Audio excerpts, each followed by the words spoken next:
Go ahead. Hello, hello. Welcome to everybody who's joined this evening. We're so happy to be able to chat with you. My name is Abby Luca. I am a certified professional midwife and an interfaith chaplain. I live in Freiburg, Maine, at the foothills of the beautiful White Mountains, where I spend as much time as humanly possible. I was reflecting earlier that if you had asked me on 10 separate days, 10 separate times, what ordination has meant to me, you would definitely get 10 separate answers. And I think you'll all see the truth of that and sort of the variety in what people share tonight. One of the things that's come up for me is thinking about how I felt about ordination when I started ChIME versus when I finished. And I think in the beginning, I thought of ordination as I'm a lifelong academic, so it sort of felt like an arrival point. It's something that you train for, you finish, and you earn, and you do, and you are ordained. It sort of felt like an end cap in a very academic way. And it didn't take long for that to sort of evaporate in the most lovely way. And what I realized really for me was that ordination was a beginning and not an end cap at all. It was sort of an invitation to begin to start thinking about arriving in really the most lovely way. My journey up to ordination has prepared me to be a compassionate, an ethical, a thoughtful companion to other people where they are. And I feel like the only sort of arrival for me, rather than beginning, is stepping into that quiet, authoritative place as a companion, as a spiritual companion to people. I'm a huge fan of metaphors, and I sort of think about the lead up to ordination like an invitation to learn to cook lots of really beautiful meals. Some meals that you've had before and are familiar with, and some meals that you've never had before. Some meals, the skill that's required terrifies you. Some meals that you think you might not like, but you develop this really amazing sort of repertoire throughout your time at ChIME. And then ordination is sort of like now relaxing back into this idea that I can cook this amazing feast with and for people. I can participate in it. I can offer it to others. I can be present to people in that way. But it's definitely a beginning. Ordination is definitely a beginning rather than an arrival point. Yeah.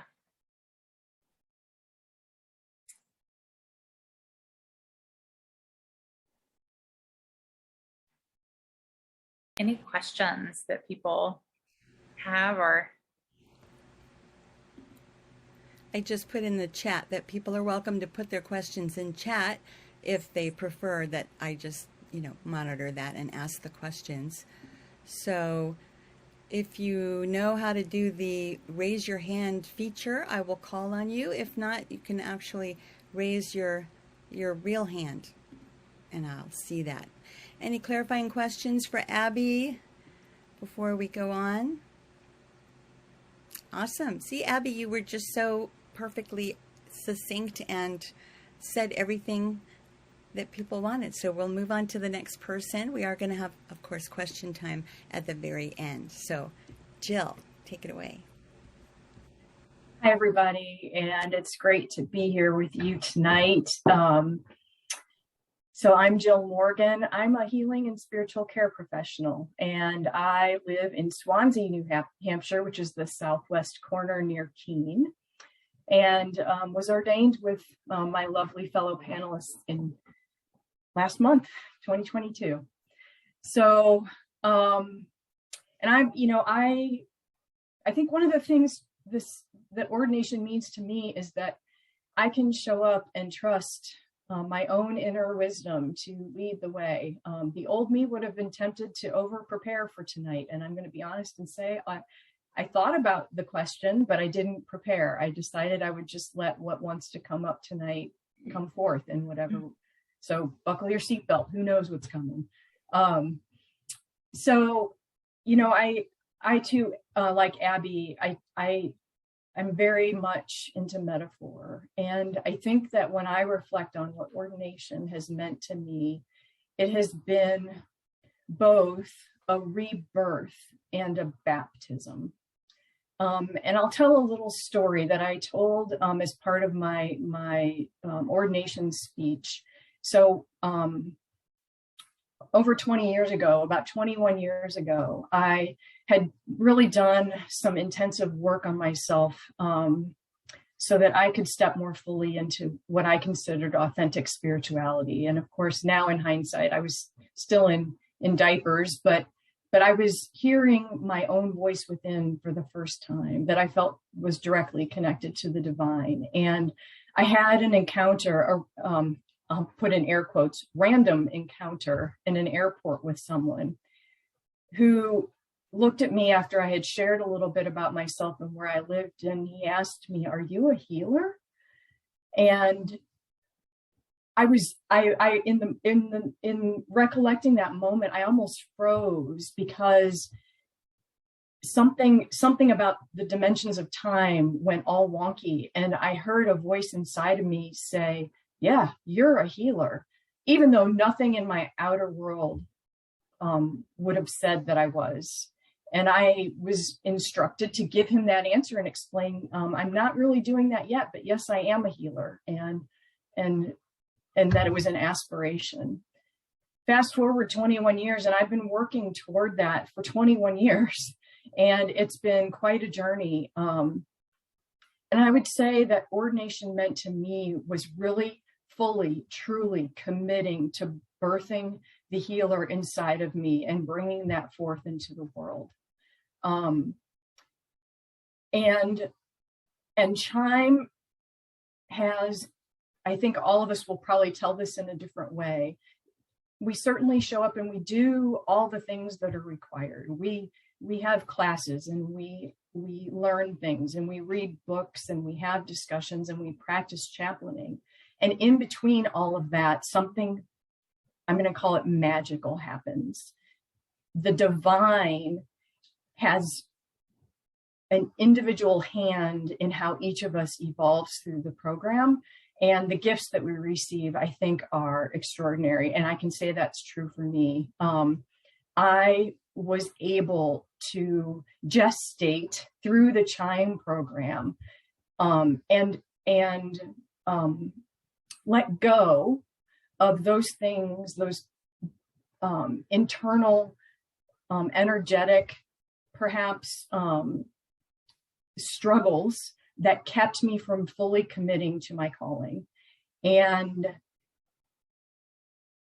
so ordination day felt like really being birthed out into the world as who I really am and baptizing myself. So yeah, ChIME ordained me, but in some ways I ordained myself. I accepted this rebirth and this baptism for myself.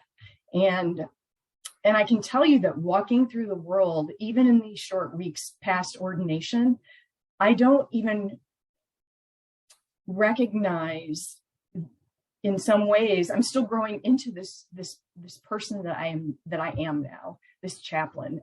You might notice that I choose not to use Reverend as a title, unless it would be called for in the situation that I'm in. I prefer just to be Jill. And yet I have found that in walking over these weeks, walking through life, that I feel like a chaplain, and the qualities that I have cultivated through the program emerge naturally in response to the situations I find myself in. This is not to say it's been a cakewalk, and I don't expect that it will be, but I delight in the adventure of it. And I'm so grateful that all of you are here tonight to witness my sharing. And I hope that some tidbit of my story resonates for you. Thank you, Jill. We have a question from Susan. Go ahead, Susan. Hi, Jill. Thank you, Jill and Abby, both of you. And Jill, that definitely does resonate. Thank you for sharing that. And it sounds like it comes from such a deep place. And I am wondering if you can tell us a little bit about when you say healer, what that means for you, both practically and what you're doing, and then also, I don't know, sort of more how you define healer. Sure. Thank you. Absolutely. That's a great question. So I'm at the risk of self-promotion. I'll probably type my website into the chat just because I think that that would be a much more succinct way to express what I do. I have a lot of certifications in various healing modalities that I bring to the world. My primary calling as a healer is to work with individuals one-on-one, but I also work with small groups, and I'm also an educator. That was my training originally, and I love doing workshops around the healing modalities and the concepts that and tools that I offer through my approach. So that's more the specifics of me, but being a healer to me means dropping whatever is holding us back from the truest self within and living from that place. So my natural self is a healer, but maybe someone's natural self is a construction worker or a car mechanic or a nurse or any number of things. We need everybody in the world and the gifts that each of us has to offer. And when we do that, to me, that heals the world. When we live from who we are and offer our unique gifts, that is what a healer is. And Jill, if you don't mind, I would love if you would post your website. But kind of tangibly, are you doing things like Reiki or? Yes. Okay. Yeah. So I do offer energetic healing. I Reiki. I also do EFT with people, emotional freedom technique. There's a deep emotional healing approach that I'm certified in. I work in the realm of helping people access inner wisdom that's buried in the subconscious through tools like art and music and body expression and imagery and all kinds of right brain activities. And those things are usually hidden away. So with the approaches that I facilitate, access is restored and there's greater ability for people to tap into the gifts of the core self and bring those forward. And you feel like your chaplaincy will inform those activities? And are you taking on new things because of your chaplaincy, or are you sticking with what you've been doing but adding your chaplaincy to that work? Your questions are so great. Wow. Well, what you're doing is so fascinating. Thank you. I think so. But I kind of like what Myra said in the beginning, I am open. And that is something that ChIME facilitated in me. I had a tendency toward tunnel vision. Here's what I'm doing and here's where I'm going. And the truth is that the blinders are off now. And I walk through the world like this, bring it on, whatever it is. And I'm saying yes to whatever wants to find me. And every day something new seems to find me that was completely unexpected. So while I may have some, puny human idea about where my direction is taking me, I am willing to be guided and to let the journey unfold as it will. That's great. Thank you so much, Jill. I'm just going to invite Abby to also put contact information in chat or website. Abby, did you want to say anything that you didn't get a chance to say? Sure. I'll add my website in the chat. What sort of professionally, what I've done with chaplaincy is open to practice called the Hearth Chaplain. So I do modern spiritual companioning, and in the world of Zoom, it's still virtual. My hope is that I'll get to spend time in person with people. And I work with all people, but specialize in working with people moving through infertility.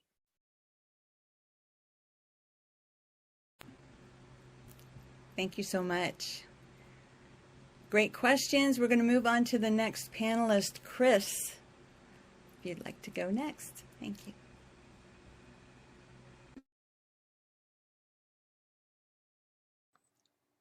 Hi, can you hear me? Yeah, welcome everybody. I am still living into the shoes of being a chaplain. It still feels new. It still feels raw, but it feels as though that I can be authentically present in a way that I've never been able to do before. In the past, I would, and even before, right before coming to ChIME, the gift of COVID for me was allowing myself to figure out what I want to do with the rest of my precious life. And it allowed enough slowing down. And so I could explore some different options with my wife, Kat, here, who joined me on this journey together. So I won't talk too much about it because I'm sure she's going to want to add something with it as well. But I live on Cape Cod in Massachusetts. It is absolutely stunningly beautiful out here. We did, everything went online because of with COVID, and initially I was a little disappointed, but I have grown to appreciate the box intimacy that we have with everybody, and the vulnerability aspect of learning in a way that is, it just goes beyond any kind of life experience or educational experience.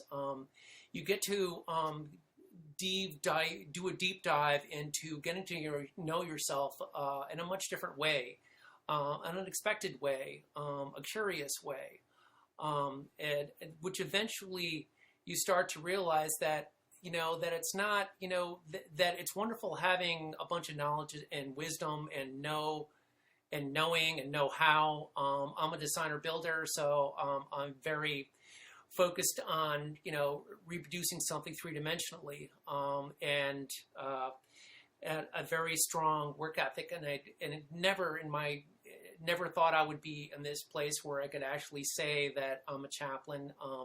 I do use the term reverend, and it is on my phone.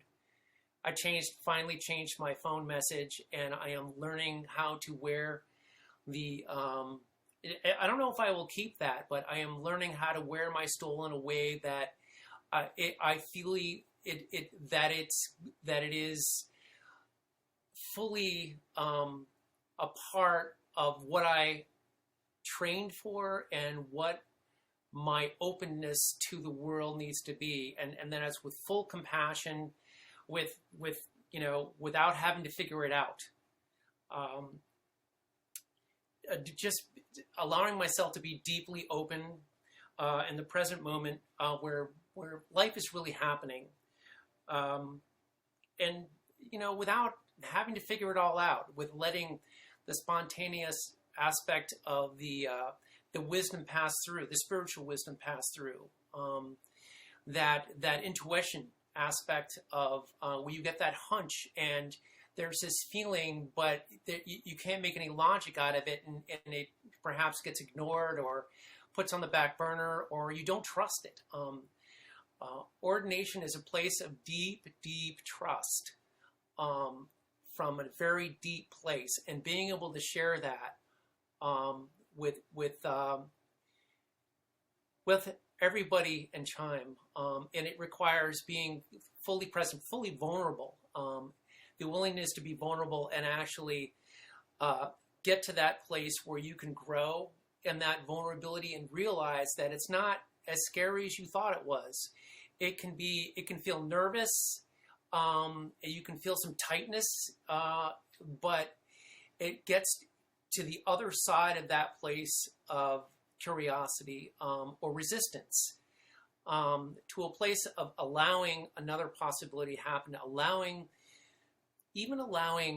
spirit to come through more powerfully and more presently. And I'm not just talking about for myself, but it's also in working with another individual on a one-to-one basis. I work in 4 different churches, or maybe it's 5. I don't really know.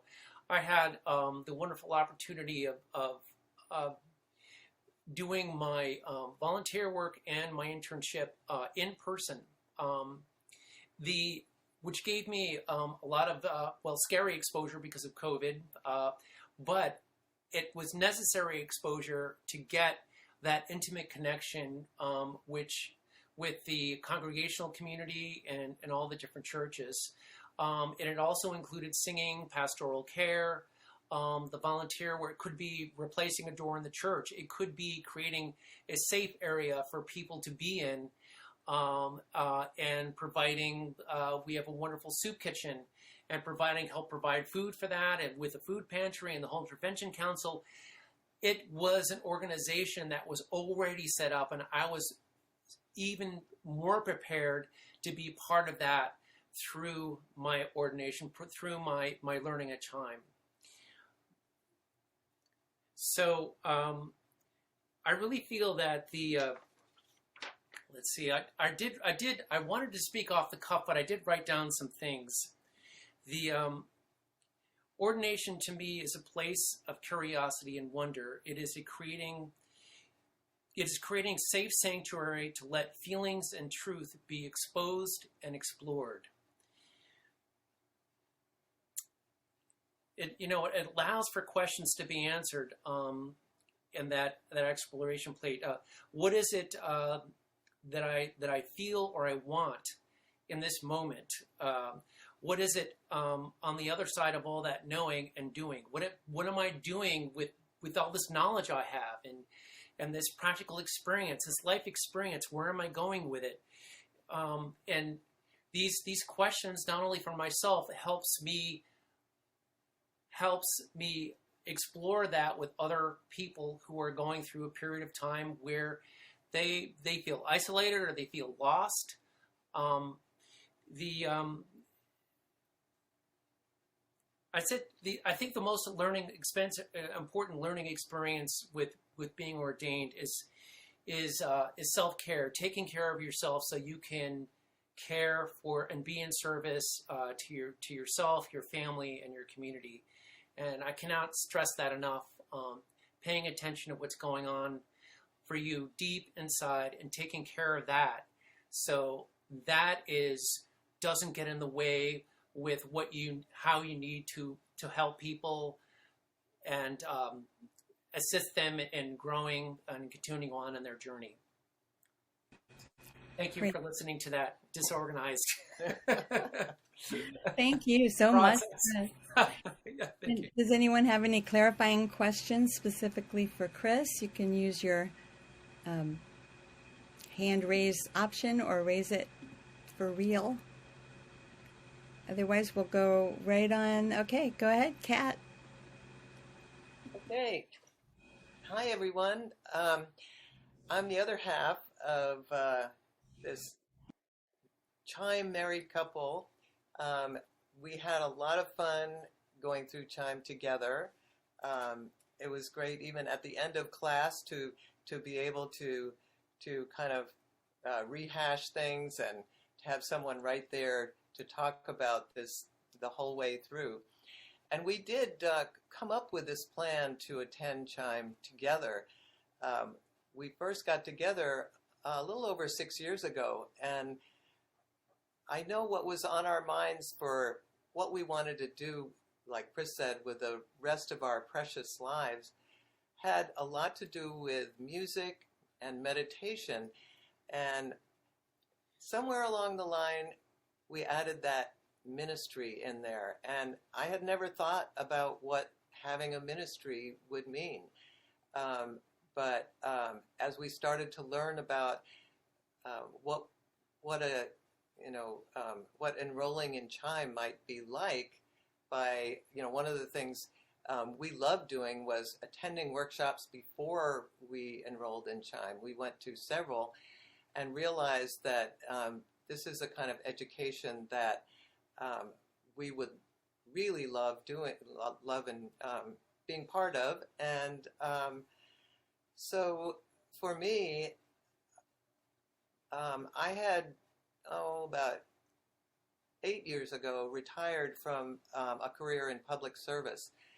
And so the idea that I would have a way to think about my retirement volunteer work was really appealing to me.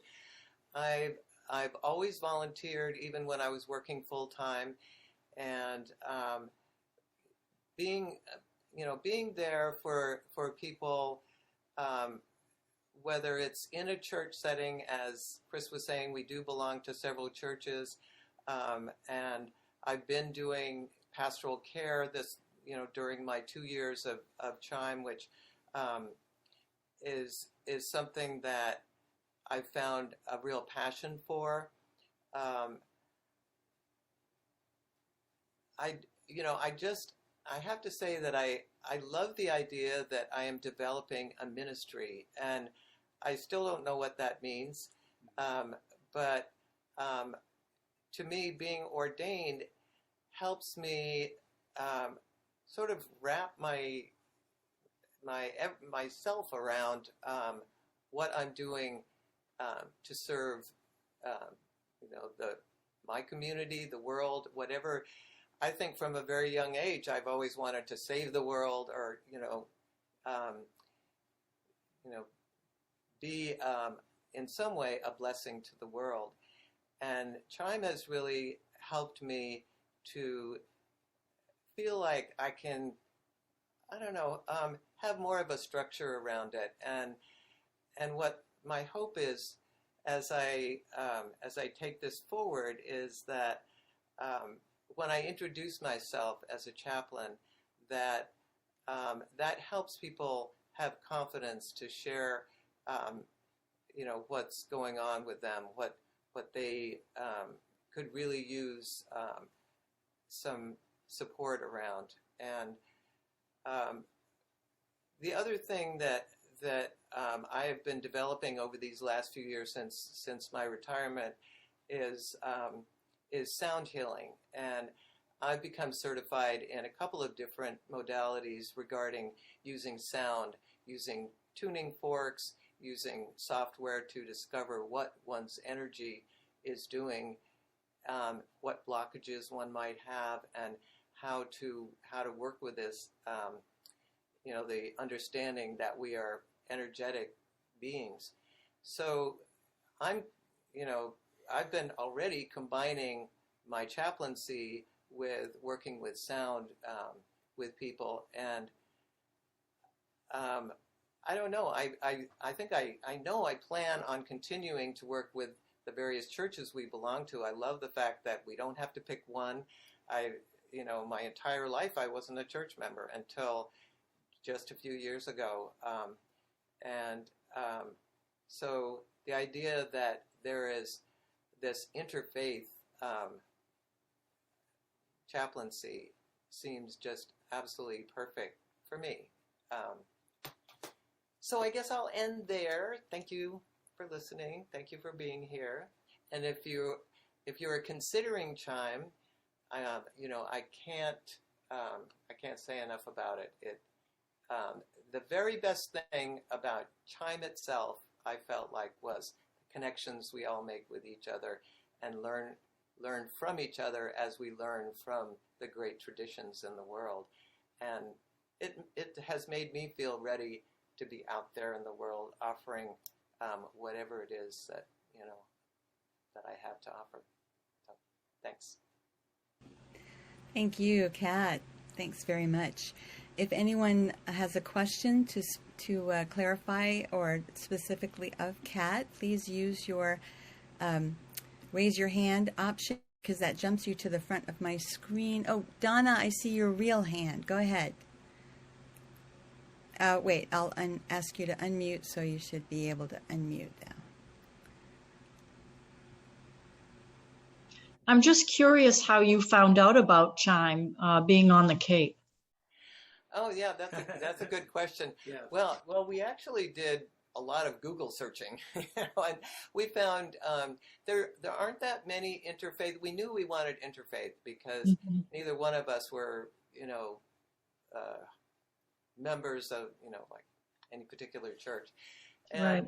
And so we found that, there was a school in California, there was one in Florida, but when we learned about ChIME, just through it. Wasn't it just through an internet Well, search? it was primarily because I used the words interfaith and chaplain together, and that's where we came upon ChIME, and Sure. continue from there. It's your, Right. And then we found out that you could come to ChIME workshops, even though, just you would pay a small fee, but you could find out about it by attending their weekend workshops. Yeah, so that sold us yes, because highly recommend it. once we went to, and went to an all day on Buddhism, it was just like, oh, yes, this is great. Good to know. Thank you. Yeah, I remember thinking, going to ChIME, it's like, well, I'd be paying for these workshops anyway, so, because they're all so good. All right, we're going to move right on to Ari. Hey everybody, I'm Ari, and I threw Rev in front of it because I've never done that before, and I saw other people had done it, and it looked cool.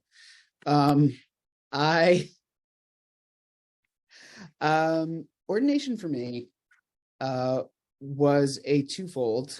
What it is meant to me was it was decidedly getting a piece of paper that I had gone to traditional seminary for 5 years and chose not to get ordained. And took a 15-year hiatus in between those things, I think, somewhere in there. And it was COVID, and I thought, well, seems like it's time. And so there was very much a sense of, I just want to get through this and get my documentation so I can move on with what I've already been doing. However, as it turned out, ChIME had some surprises up its sleeves for me, and I did some radical change within myself. Not the least bit side effect was getting sober. So there's a random thing that could happen to you in case you're struggling with that. You may or may not be, but weird things happen when you pursue ordination that you really didn't expect. So it became what it has become, is that it still holds that piece of paper. I can say something, I can write it down. Not that I do, and not that anybody that I actually chaplain even remembers that I can put that in front of my name. But it means that I can be a better service to the world now, because I went through the process of figuring my own calling, figuring out what I need to do to be in the world and to really to do the healing work out of my tradition. I'm Jewish, so I really bucked all the trends on this one, and had to find what that meant for me. And in an interfaith setting, that's where I found ordainment, and found the ability to name my own pastoral work. And I will say that ordination has taken me in directions, shared that, just being open. I have found my way into a chaplaincy that I never, ever would have expected to find myself in. I've spent 28 years doing hospice, and suddenly I am in a whole other world, and not getting paid a dime to do it, except in what I'm learning and growing and seeing the changes in other people and how to be present for a very marginalized population that I don't think I even really knew would need my services. So it's just amazing. So for me, that's ordination.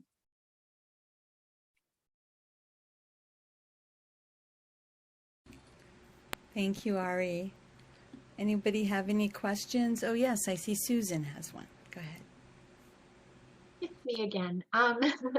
Ari, don't keep us in suspense. What are you doing?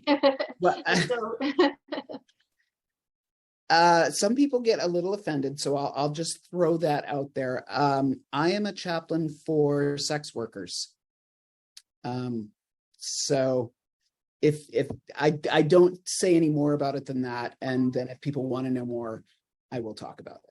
Well, thank you for saying that. I'm sorry that you even have to think about that issue. I think that sounds like amazing work, and thank you for doing it. Thanks. Yes, thank you. Anybody else?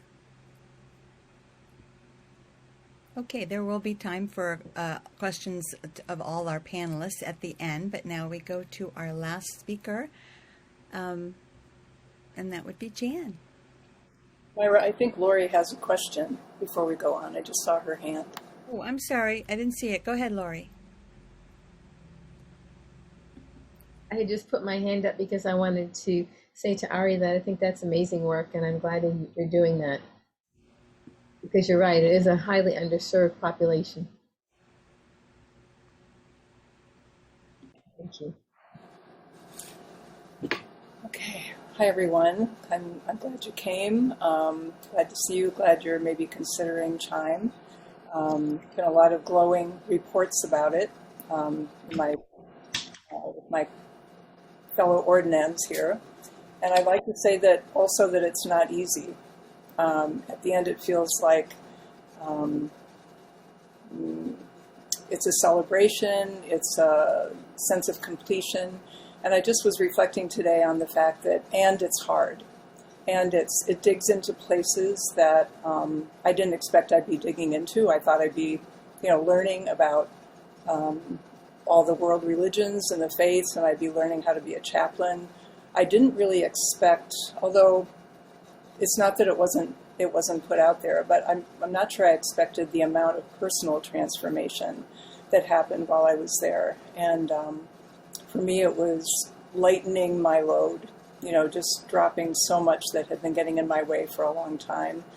At the very beginning of ChIME, we're asked to make a vow, and the vow that came to me was to show up fully as myself. And what I learned was that vow kept me through the 2 years that I was in ChIME. It wasn't so much about me keeping my vow, but it was about my vow keeping me, sort of my feet to that fire, show up fully as myself. And so that meant dropping some of the ways that I thought I was supposed to show up in the world. Even tonight, there would have been a time when I wouldn't have been so easily able to say to you, I don't really know what I'm doing with my chaplaining, with my, I won't call it my ministry. I'm open. I'm in this place of definitely in a liminal space again. I know that I've crossed a threshold. I've been rereading a book that we read in ChIME called Callings, because in the same way I was called to ChIME, now I'm discerning and opening to whatever is calling me forward from here. I was also thinking today about how when we finish ChIME, we graduate and we're ordained. There are two things, and for me, those are very different. So the graduation is really about, this sense of completion, of having gone to the classes, of having learned, having read the books, having had the discussions, being part of a beloved community, learning what that means, learning how to show up for other people, the chaplain skills. How do you do that? How do you chaplain? What does it mean? What kind of, when do you step back? When do you move forward? What kind of questions are helpful? What kind of questions are not helpful? So that to me is the graduation part. The ordination is some kind of sacred mystery. But I just know that after I was ordained on that day, when I got that stole around my neck and words were said to me, I stepped into myself in a very different way. The graduation part was, yes, I was prepared. I had done the work, but the ordination was something kind of ineffable in the sense that I knew I was different afterwards. I knew I was more who I'm supposed to be. It was kind of like what Jill said earlier about really stepping fully into myself. In my graduation speech, I said I'm ready to be a chaplain, and that graduation prepared me to be a chaplain, and ordination made me a chaplain.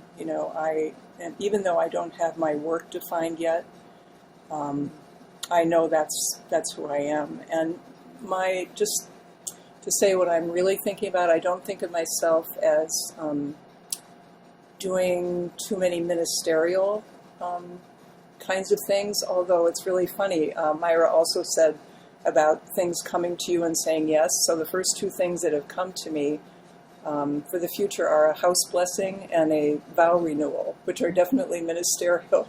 And I have said yes. But I really see myself more as a community chaplain, showing up for people, and I'm not sure where, maybe a variety of places, and being who I am with them, with a lot more skill than I had when I came in. So that's it for me. Thank you so much, Jan, and thank you to everybody. Are there any specific questions for Jan before we go on to the open-ended questions? And help me out here, guys, if I don't see a hand.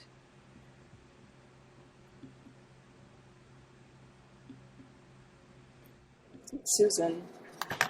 Okay, Sorry. Susan. I'm sorry to be the question asker, but your stories are wonderful. And Jan, when you said you now have a lot more skills that you didn't have before, I'm just wondering if you could talk a little bit about what you think the strengths are that the program helped you to develop. Thank you. That's a great question. So, before I came to ChIME, I thought I had already been a practiced listener. There's a term called a hearth chaplain, and actually that's what Abby has picked up on too. But, we learned that we've been chaplains already in our families and in the community. And I felt like I was pretty adept at listening, but I learned to listen more deeply. I learned to, I have this mantra in my head when someone is talking to me. It says, keep listening, keep listening, keep listening. So I learned not to jump in as quickly as I might have before. I learned to ask open-ended questions instead of yes and no questions. I learned to use silence as a tool. Maybe would it be okay if we pause here for a moment and just take a little time? You've said a lot. There's a lot. It's pretty deep. Do you want to just take a minute?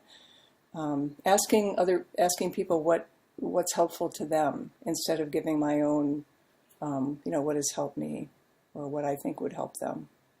Really letting them lead and helping them find their own way. Well, that's really helpful to me. Thank you so much. You're welcome. Any other questions?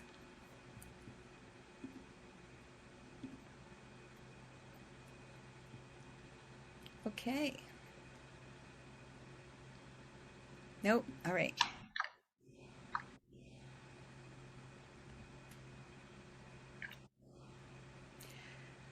Well, I'll just say that I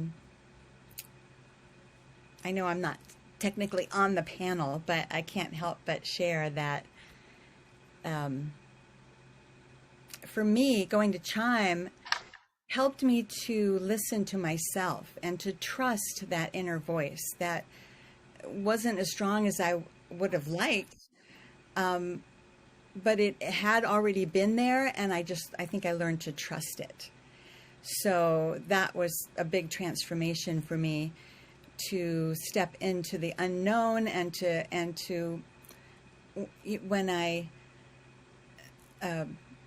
do a Sunday service or something like that, I just put it out there to the universe, help me, my ego, to get out of the way so that I can just be a channel to say what needs to be said.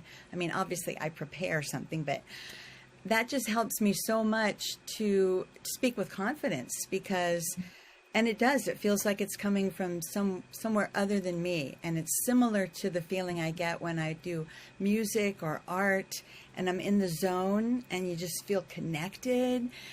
And I love that. I love that connectedness with everything. I love how I look at trees differently now and see the spirit that goes through all things. And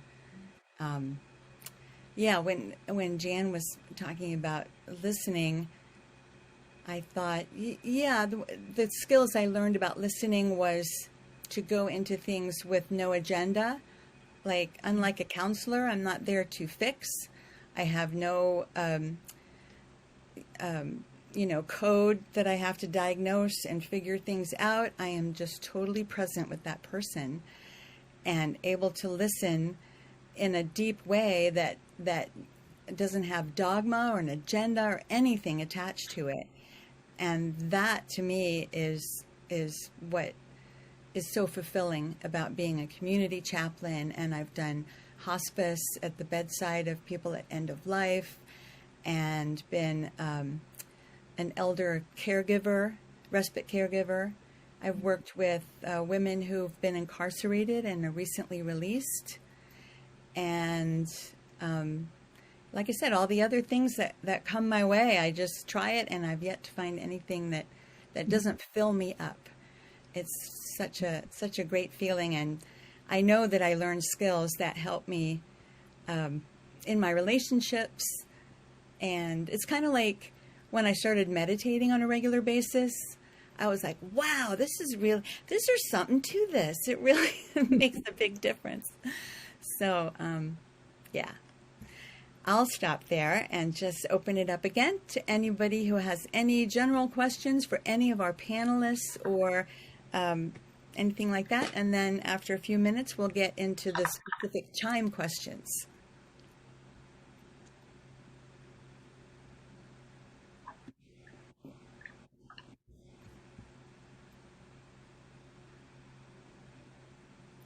Don't be shy.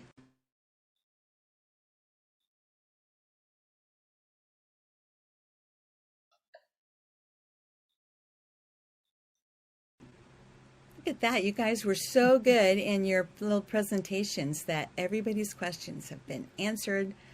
And can we just do a big Zoom applause for all of our panelists today, because awesome job. Oh, I have a question from Karen. Go ahead, Karen.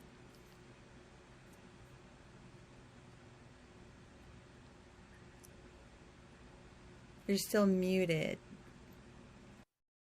That was applause, not a thumbs up or a raised hand or anything. Okay, so she did the hand like, oh, it was applause? There's an applause one? Okay. Awesome. Hey, I feel technically advanced just because I figured out how to touch up your appearance on the video. So you can make yourself look years younger by just that little slidey bar. All right. So I guess we'll open it up now for any questions about ChIME itself. Do we have any prospective students? Yes, Donna. So Chris and Kat said that we could go to workshops even though we're not in the program. Is that correct? Yeah, okay. Yes, there are certain workshops that are open to the public as well as the students. So Okay. we often try to do, when we do the once a month weekend workshops, we try to have one day that's just students, and then the other day maybe something that's open to the public to come. Okay, and they start when? September?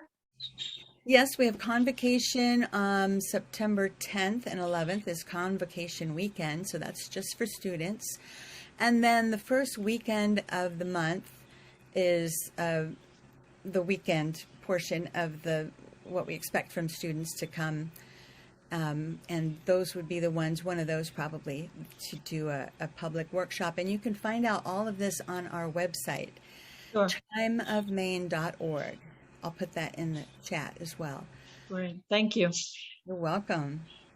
Yeah, we've got some really good workshops. Kimberly, go ahead. I'm wondering how many hours people dedicated during the week to studying and processing and writing, like how many hours outside of classroom on average? Which year? Oh, ha ha ha. Both, I guess. Go ahead. Ha. First year is the introspective and tricks you a little bit because there's not as much physical work. Second year, duck and cover.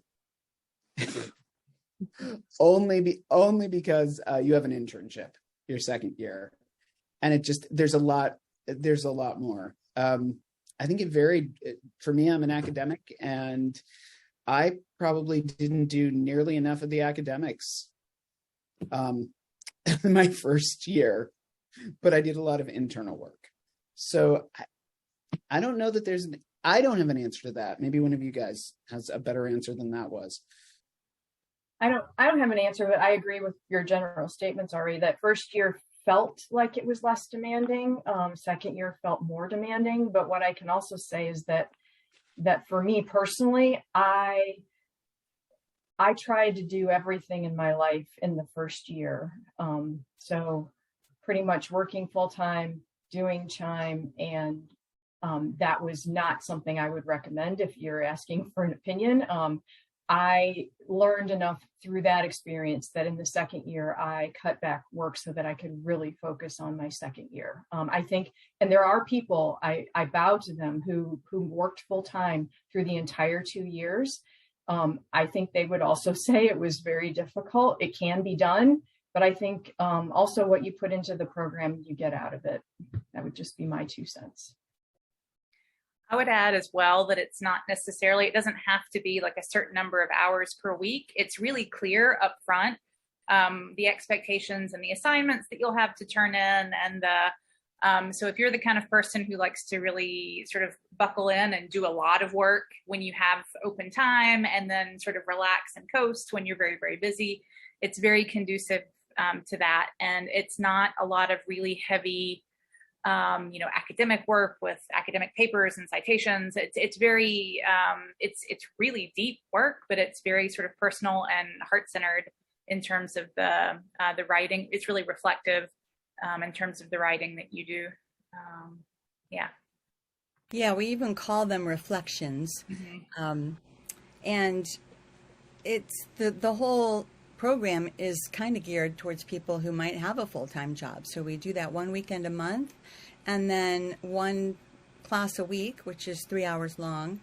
And right now we have the option of being in person or doing online, kind of a blended program, because we're hoping that even online class people will still be able to come to the weekend things. And we do 2 retreats a year, which are Friday, Saturday, and Sunday. And it's just great to get that camaraderie in person if we can. But we found that even online, I forget which one of our panelists said it, like the intimacy box, or, that the way we learn to do our workshops and retreats, we found a way, I think, of really having people feel that connection, even though it was on a screen. So are you the person who knows about the all online program? I'm the staff member facilitating the open house. I'm a faculty advisor and community programs coordinator, and I've been working at ChIME for 1 school year so far. So the short answer to your question is yes, I'm the one you can ask about anything. And if I don't have an answer, hopefully somebody else here does. And what is your name? Because I checked in late. I was getting home from work, and so I missed your whole beginning. And so what is your name? My name is Myra Robinson, and I was ordained from ChIME in 2016, and pretty much went right into a ministry of music and mindfulness. Nice. So, yeah. Here in Maine? Yep. Yeah. So when I've half applied so far, and when I half applied, it's because I thought I was going to be living in Maine, and I was going to choose to move from New Harbor down to Portland. But now I'm moving to Colorado instead, and I leave on Tuesday. But I spoke with someone whose name I can't recall right now because because it's been a busy day. And she was telling me that there would be an all online program, hopefully in fall of 2023. And I'm wondering if that's a 1-year program as opposed to the 2. No, I believe that the plans are to try and do a totally online course so that people from Colorado can still be a part of ChIME without the expectation that they would come for, retreats or weekends. But as far as I know, it is the same program, because why mess with a good thing? But that's why it's going to take us a while to get there, to make it totally online, because right now, because of COVID, we've learned to do it with kind of a hybrid.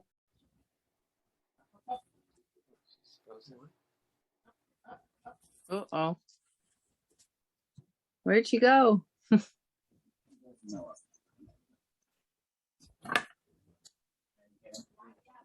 Whoops. Hey, Myra, you froze. Kimberly, I think she was trying to say a hybrid program. I'm just finished. Oh, there you, she's back. Myra, do you know that you were gone? I don't know that I was gone. As far as I know, I was still here. I don't know what you missed, but the short answer is yes, we're moving in that direction to accommodate people who might be farther away. And is it still projected for fall of 2023? Was it Lisa you spoke to? Yes. All right. She's the dean, so she would know. Yes. If that's what she says, that's definitely awesome. Okay. Yeah. And, I'm still going to finish my application just because, I have one referral done and the other one is in the works, and I've had a marvelous time writing my spiritual biography. I don't know about anybody else, but this has been quite a fabulous journey. I have 4 pages of notes and I need to sit down and just write it out. But my God, where do you start with that, right? And it was fabulous. It started with me standing next to my father in church and him singing with such a joyful heart and voice and sparkling eyes, and he could sing and smile at the same time. So that started with this wonder. He's been gone 22 years, and to hear his voice in my head as the beginning of that project was heartwarming. So I'm just really enjoying it. It's bringing back tons of memories about youth mission trips and another fabulous memory was when I was young and didn't know anything, hadn't read any of the Bible, nothing really. We went on this trip to our youth group from church went on this trip to in the winter to learn more about whatever. And they wanted to know, did we believe in Jesus? Was Jesus the Son of God to us? And I'm, I really don't know. Sure, he could be. I really don't know if he's the Son of God any more than I'm the daughter of God. And I don't know. And that was my answer. And the woman said to me, well, you believe in God? And I said, yes. Well, you believe in God's word? Well, yes. Well, God's word is that Jesus is his son. It was so simple. It was so funny. Like, oh, okay. Yep. Jesus is the Son of God. Thank you so much for sharing that story. And yes, getting into our, our history and just, I don't know if you were here for the speakers talking about how things came up for them and the transformational piece of ChIME that is just sparked by a little prompt like that, even. So it's really a wonderful program, and I do hope that we find a way to offer it to people around the world. Wouldn't that be awesome to have that totally online course? Yes, it would. Anybody else have a question? There's another question there, Myra. Kay in the corner. Oh, yes. Kay, go ahead. Sorry. It's not clapping, is it? No. No, I haven't learned clapping yet. I recently watched one of the older graduation ordination videos for the school, and one of the students who went up to the podium referred to herself as a 5-year ChIME student. And I'm curious about what that might have meant.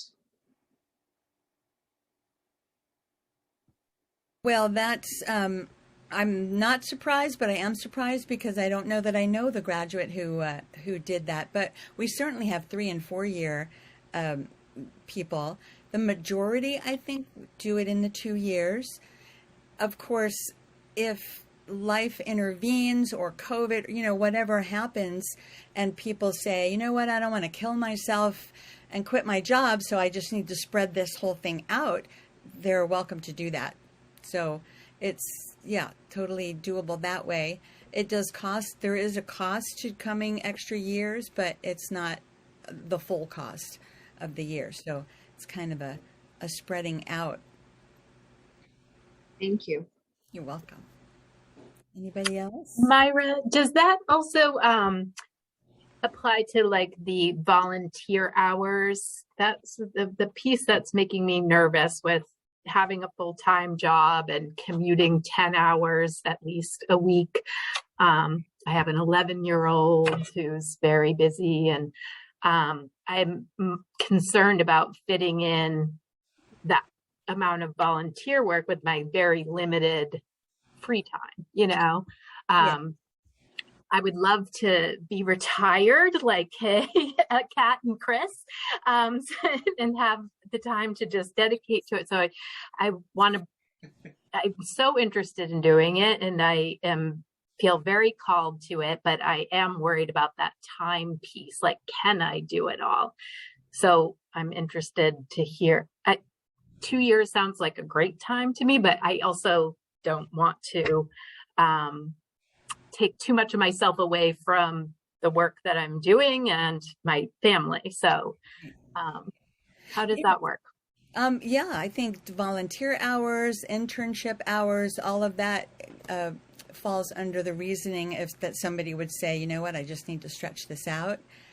There's also, and I think Jill might have done this, or one of our other panelists too, something called a hearth chaplaincy, which means maybe you already fulfill some of your 150 volunteer hours in that first year, talking to your 11-year-old, counseling, dealing with another family member or something that's closer to home, your hearth. Maybe you're giving in all areas of your life, even your job. And in the second year, you can do even a hearth chaplaincy internship, which means you're kind of serving your needs. So that's not the norm, but it certainly is an option. And you have to go through an interview process, I think, with the dean. And there is a supervisor assigned, one of the faculty or the dean, Lisa, will supervise the internship. So the panelists who did that, do you want to speak to anything like that, or the hours? I'll speak to that. Oh, go ahead, Jill. You sure, Chris? I was just going to say quickly that I think that that just to summarize the theme of what Myra was saying was that ChIME is very flexible around how the internship and service hours get fulfilled. And so, and for those of us who were doing a lot of this during COVID, we had to get really creative, and it was extremely individualized. So if you really want to do it, I'm confident that ChIME would work with you to figure out how it could work in your life. Thank you so much. Yeah. Kate, it's a really good question. I'm not retired. I work part-time, and it's never part-time. Gotcha. Being a designer builder, there's always more to do, and people are willing to wait for me for a whole year at times. But I will say that ChIME has a lot of support. You will have, for example, a spiritual companion, you will have an advisor, and you will have a mentor 3 individuals with good, strong experience and can help you be creative as to how you integrate your volunteer service in with what you're doing with your life. And I found that ChIME gives you the opportunity to really, even if you're doing your job and you don't think it's really related to what you're doing, like part of my job is I have a dad with Alzheimer's, and I was able to use working with him and visiting him, talking to him on a regular basis. He needs the time. He needs us. He needs to be able to talk to us more than I actually have the time for, to be honest. But I use that as part of my my volunteer work. And ChIME is very willing to work out a creative solution that is tailored to your situation. I also found that ChIME gives you your ability to do your job, whatever your profession is, even better than you did it before, and more efficiently, because you have the ability to have that kind of focus without being bogged down about, whether you're being appreciated or not, or, without being bogged down about whether someone has an opinion about you or not. You're in it because you love to do it, and you're good at it. I'm speaking for myself. And it definitely, ChIME has that. You want to be able to go to work and be effective and efficient, but then again, not put in more time than is necessary, so you can get to the things that are new to you and that you're exploring, and that will, believe me, become extremely meaningful and purposeful to you. So I think I've spoken too much already. No, that was so helpful. Thank you to everybody who spoke tonight. I got something from everybody, but I run a program for adults with developmental disabilities, and part of what I would like to do is because they are such an underserved population. So I'm glad to hear that ChIME would be open. That was a question I was going to bring up. Would my work be applicable to the internship volunteer? Because it's what I want to apply it to anyway. So that's very helpful. Thank you so much. Yes, absolutely. And we had the question in the chat about how the grading is and the feedback, and I invited her, and I invite anybody who wants more information. I'd love to go more in depth. So just put a little note in the chat if you want us to contact you via email to either set up another Zoom or to just give you the information. And again, our website, chimeofmaine.org, has a lot of information on it. And I guess the short answer is the grading is not, it's not even pass or fail. It's not, a numerical or alphabetical thing. It's more of like if you put in a reflection or paper on a book you read or something, maybe there'd be a question that your faculty advisor would want more clarification on, or comment on what you meant by something, or this change that happened in you. So it's more of a conversation and a development in that way. Would you guys, our panelists, concur? I would echo what I think Jill and maybe Chris have already said. Especially for people who have a background in traditional academia, get ready for this to be a very different experience. The people that you work with all want you to succeed and are invested in you succeeding. And what Myra said about you get feedback, you get invitations to consider more deeply, you get sort of questions to take you deeper into the work or help you reflect on something differently. But you don't get grades in a traditional way. It is very interactive, and it's very, very different than like a graduate school, for instance, in a lovely way. And I learned that I could be late and not be penalized. It was a new concept for me. Thanks to Jan, I had to learn that one as well. Yeah. I mean, an example of that is we had a class on funerals, and we were asked to create a funeral service.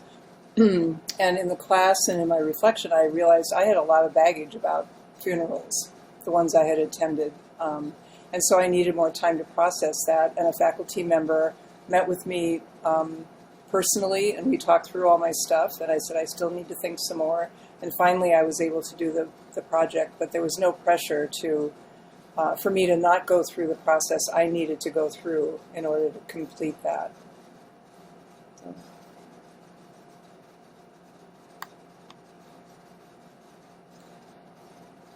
Yeah, I think Ira, I'm sorry. No, go ahead.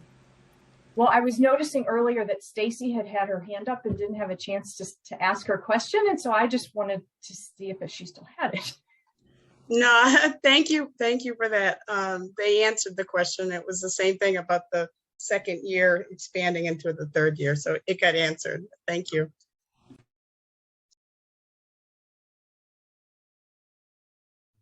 Myra, you're muted. Thank you, Jill. And thank you for jumping in about that, somebody who had a question. It's great to do these kind of things with fellow chaplains, fellow, interfaith people who will notice things like that and jump in and help. We help each other. The ChIME Alumni Association is such a big spiritual community. So one of the reasons I went to ChIME was that I was just thirsting for that. I wanted like-minded people or people that, trustworthy. I don't know, but I found it in ChIME. I found my people, my tribe, and so that's great. And I can't believe it, but we're coming up towards the end. So I just want to finish up with any other questions that anyone might have. And panelists, do tell me if I miss any hands.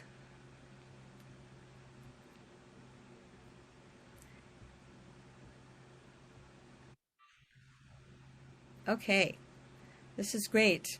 There was another question, about feedback, how feedback is given. And we've discussed the feedback to the reflections and homework like that.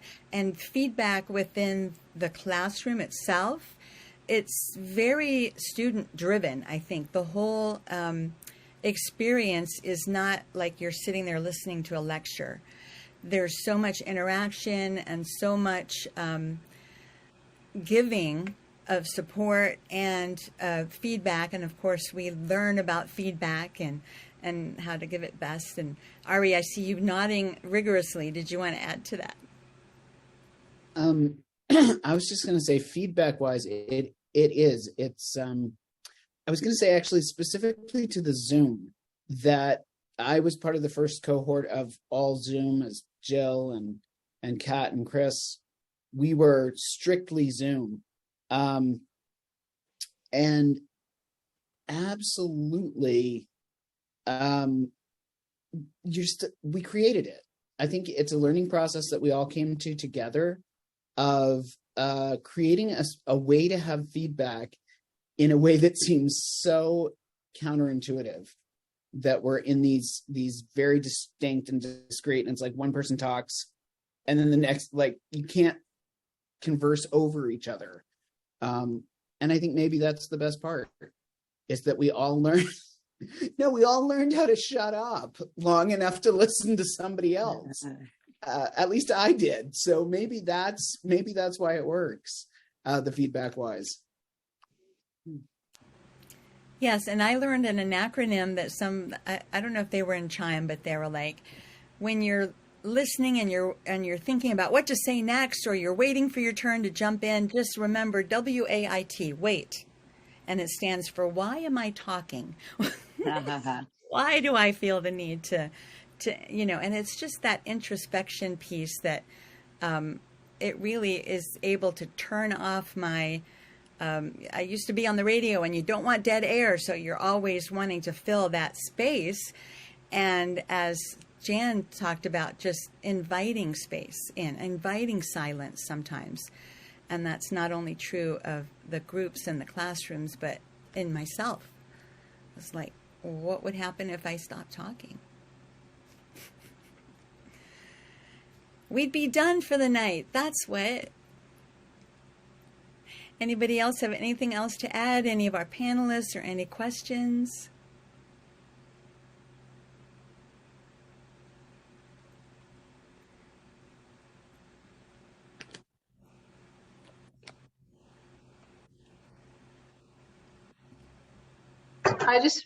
I want to say thank you to all of the panelists, and it's a joy to see everyone.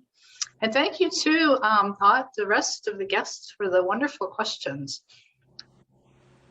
So yeah, thank you. Thank you, Chi. I'll just chime in on what Trey had said because it's good to see everybody. Midsummer, as we're between first and second year, and I loved hearing from everybody and the good questions that we had as well.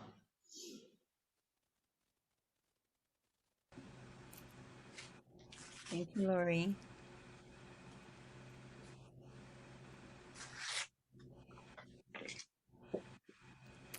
Okay. Well, I want to make sure that I pause long enough for shy people to jump in with their questions, but also wrap it up if we are done. So I'll just put it out there one more time that if you are prompted, if any part of you is poking on your shoulder and saying, go ahead and ask that, now's the time, or to say something, because otherwise we're going to end early. Yeah, I have a question. I'm not sure I want to be a chaplain, but I do know I'm being called to figure out what God wants me to do, and I'm being called to be of some kind of service and explore the spiritual aspect. But I don't know where that's going to lead me, or if it's chaplaincy or maybe some other place that I could discover through that. Is ChIME a place for somebody like me who's kind of not sure? Look at all those thumbs up. All right, panelists, I know you're dying to answer that question. Yes, I will answer that question. I would say more than half, probably, who knows, most of ChIME students have felt that way as they begin ChIME. It's very common that we're drawn to this school, to this idea of interfaith chaplaincy without knowing we want to be a chaplain. And many ordained chaplains don't actually, become chaplains out in the world, but they value this 2 years and being ordained and everything very much, whether they use it as being a chaplain or not. So I think, it sounds to me like you're a very good candidate. It will definitely give you the tools to work with to figure out what that means for you and what that would be, putting that into action in a very safe, supportive environment. That sounds like exactly what I need. Yeah. Stacey, I'll add to that as well. One of the very first classes that I ever attended, we were actually invited by the instructor to take our idea of what we might do with this and put it in an envelope and tuck it away and maybe even lose it for a while, because the people who it's like that openness and that curiosity and that I have no idea where this is leading, but I'm really interested in figuring it out, is actually the more helpful approach than the I am doing this and this is the outcome that I want. Because between the first and second year, you're going to be sort of stirred up and rearranged in a way that means if you went in knowing what you wanted to do with it, you probably didn't go in knowing what you wanted to do with it. That was exactly my experience. I came in knowing what I wanted to do, and here I am ordained, and I'm still waiting. I'm still waiting, so. That's very helpful, everybody. Thank you. You're welcome. And I would be derelict in my duty if I didn't point out that you don't have to be ordained. You can just graduate from ChIME. The abbess who was there when I went said that some people just call ChIME a wisdom school, which I love, because that to me just says what ChIME was meant to me. And having said that, only 2 people in the 20 years that ChIME's been ordaining, graduating and ordaining, have chosen not to be ordained, for their own reasons. But it's interesting how many come into it thinking, well, I don't know, I just don't see myself, or you don't know what you don't know. And then as things, percolate, you might find a way and say, oh, well, for me, I said, what, I can have a ministry of music? Yes. So it was taking the parts of me that I felt were scattered all over and said, you know what, Myra, this is part of who you are. And it's a gift. It's a gift to the world to give of yourself in however you feel called to do it. And it didn't have to fit in any particular box. And so, yeah, I ended up getting ordained and like it's been said, maybe the majority of people come in thinking, well, I don't know what I want to do with this. And then that rearranging piece happens. And it's just beautiful to see. Thank you for that question. Thank you.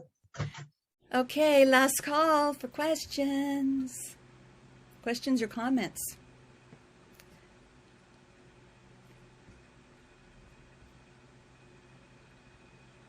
Otherwise, we are just right on time.